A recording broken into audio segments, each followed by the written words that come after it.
मित्रांनो, तुम्ही बघितलं असेल मागच्या ब्लॉगमध्ये आम्ही वेल्हेमध्ये पोहोचलो होतो आणि तिथून आमचा प्रवास सुरू झाला. अंधाराचा प्रवास करून आम्ही शेवटी गावामध्ये पोहोचलो. गावामध्ये पोहोचल्यानंतर अशा एकमेकांचं स्वागत सुरू झालं.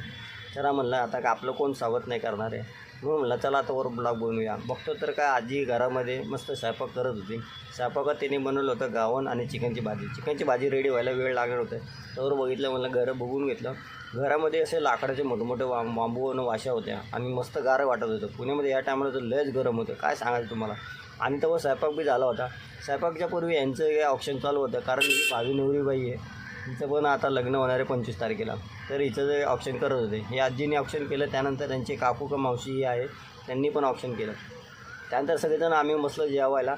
सगळेजण बसल्यानंतर म्हणलं गावण आणि चिकन मस्त दाबून हाणलं. खाल्ल्यानंतर विचार केला चला जरा फिरून या. मंडपात आलो, बघतो तर मंडपात इकडे ढोल ताशा जोरात वाजत होता.